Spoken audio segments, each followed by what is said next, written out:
We have the mayor of Johannesburg, Kabelo Gwamanda, who's now sent his resignation. Getting reaction from her is the former speaker of the city of Johannesburg, Colleen Makhubele. Ms. Makhubele, thank you so much for joining us this morning. Your reaction to this resignation? Good morning, Martha, to the listeners and viewers. Thank you for having me. I really think it's a sad day for the residents of the city of Joburg, and because there's this notion that seeks to believe that a change of mayor means automatically a change of the issues or an improvement in the issues of the city of Joburg, which is not. And this whole chop and change is just time wasting. It's really not addressing the core of what the city is facing in deterioration, financially, deterioration in services and in infrastructure. I really don't know what a new mayor is going to do, different, especially if the new mayor will be coming from the current executives. I want to salute Gwamanda.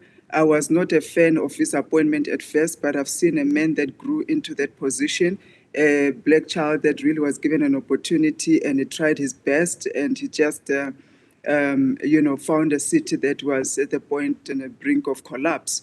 And I think he should be proud of himself. He's been a great inspiration to many township children, black children that had no opportunities of education or to improve their lives, but find an opportunity and a time and chance happened to them. And he took it and he ran with it, with the shortcomings and errors that may have been made. I think he should walk out of that office with some dignity. He's held high. And we'll just see what is it that the ANC would like to do with the new mayor, which I don't think the residents must hold their breath because the situation persists. Yeah, and I mean, just to couple what you're saying, we're speaking to Outer CEO Wayne Duvenage shortly, and he was saying that this is not a silver bullet. It's not a one-stop and quick solution, as you're mentioning, with the chopping and changing of mayors. Like, we've had about 9 mayors since 2016. Yeah. This obviously has had an effect on the city of Johannesburg. So while some have welcomed the mayor's resignation, you're saying that, look, it doesn't mean that things are going to change. No, it won't. I mean, there's a reason why constitutionally you give a mayor 5 years to be in office, because to turn around a city like the city of Joburg, it takes time. In a year, what can you do in 1 year? That's one cycle of a financial, one financial cycle. You can't really implement much in terms of strategy. I always make an example of Tshwane as well. Look at how struggling that Mayor Brink is struggling in there. He's doing nothing. He has improved the city, basically with nothing that is tangible to the people of Hammanskraal, of Tshwane and everywhere else. But you give somebody an opportunity to implement their strategy, to get the right budget and to make something work over a period of 5 years. So the chop and changing doesn't help. I know as part of the process that really also chopped and changed mayors, etc., I can be guilty of that as well. But in hindsight, it really doesn't augur well for our residents. I think we have to find a way in which the current form of coalitions, which will stay, this current form of coalition must find stability, especially at the top. And unfortunately, with the, even with the DA at the helm, with ANC, I don't think there'll be much stability. You already see the cracks in the government of national unity, all the circus that's happening at the top and everybody falling apart, FF Plus breaking away, etc. So you can already see that we're going to have instability also at the top. The question is, how do we bring stability within this current form of coalition? It's a very deep question, and I think the city of Joburg, unfortunately, has seen also opportunistic parties like Action SA, which lost out in the national government. They lost out of being ministers and portfolios there. Now they want to come and destabilize the cities and the metro so that they at least find something towards the local election, because this whole circus is about electioneering towards 2026, nothing else, and the residents must not be fooled by it. I want to just go back to that comment you made now as well about the chopping and changing and being a part of the problem at some point as well when you were the speaker. Just take us into the privy of being on the inside. What makes it so desirable when you're on the inside to try and chop and change mayors? Look, I think at the time when we had to remove Mayor Palatse, which was the multi-party, it was really a change of regime, and the reasons and the pressing drivers that we had at the time was that the DA was just not performing. They were not servicing the residents, the arrogance, and they just the supremacy overwhelmed them, and they could not really address the issues of Joburg. And we saw it when we changed the regime and we put a new mayor. We were hoping that the ANC mayor at the time, it was Dada, would stay on, but the politics came into play. So what is the issue is the politicking. First, it was ANC can't work with EFF, egos come into play. Then when you have to put a mayor that can stand, that have the right credentials and qualifications, it doesn't work well with what people want to achieve. This person may not be controlled.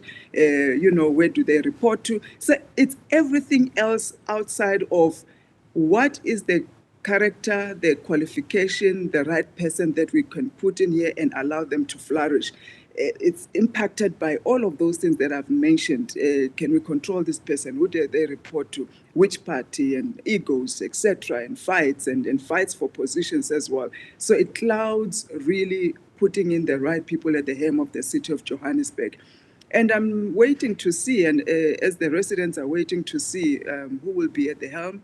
And like I said, if it's any of the people that were in these current executives that were running the city for the past 2 years, I think it has been a futile and a wasteful exercise for all of us, because what else will change? What is it that they're going to bring to the table that's new? And I mean, it must be quite a delicate balancing act. You speak of the tenure of Dr. Mpho Phalatse, and while she was removed, it doesn't sound like because of her own inexperience or inability to lead, but you made mention of her party and, how they were going about things. And of course, also what you've mentioned there too, the allegations of arrogance, which other political parties in the local government sphere have also complained about, being the PA and Action SA, and of course the ANC too.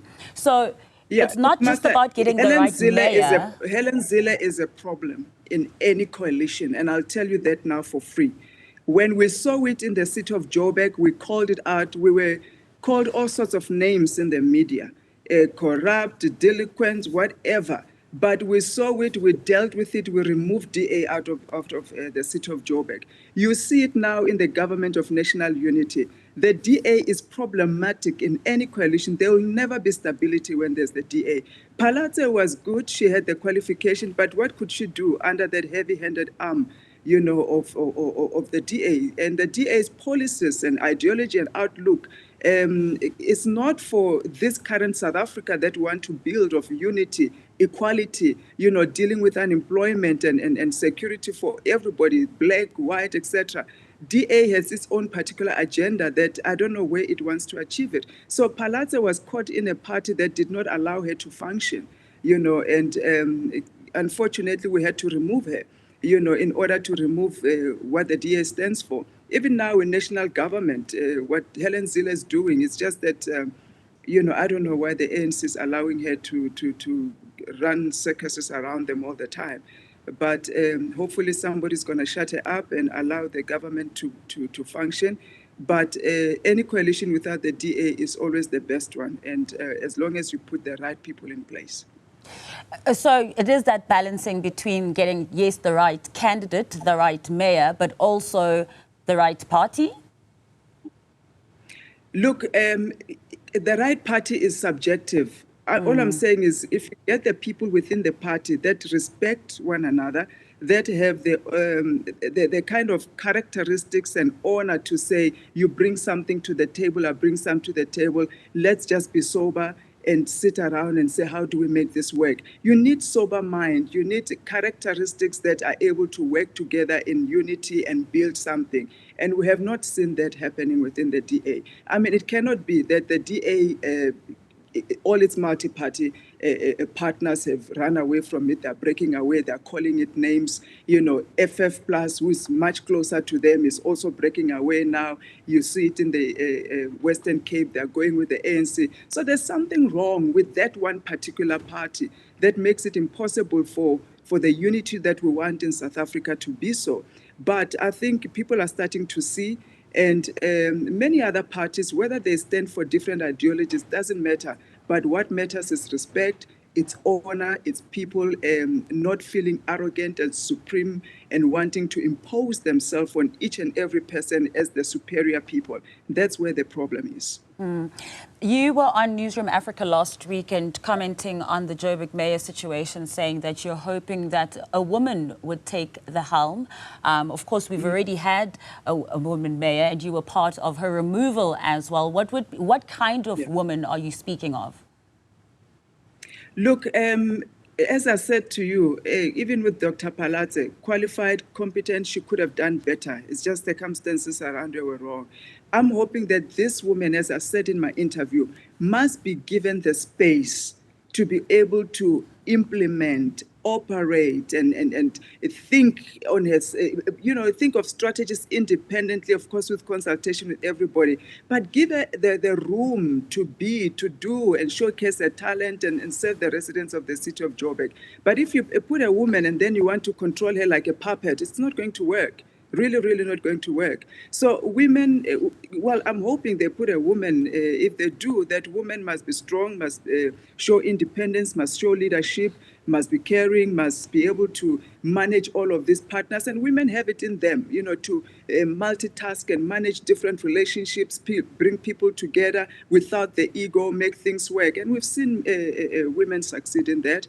So should they choose a woman, I would wish them well. Should they choose a man, I just hope whoever it is, really prove us wrong and bring some kind of a bright spark and a turnaround. And the question will be, like I said, if you were in the current executive, why you didn't bring that when you're in the executive? Why take us through this circus, this pain and this shame, for you to sit on the seat? It cannot be just, I want to be the mayor. If you're part of the executive, you are part of the collective that is leading the city. Bring those ideas. It cannot be about me and being on that chair. Colleen Makhubele, thank you so much for your time.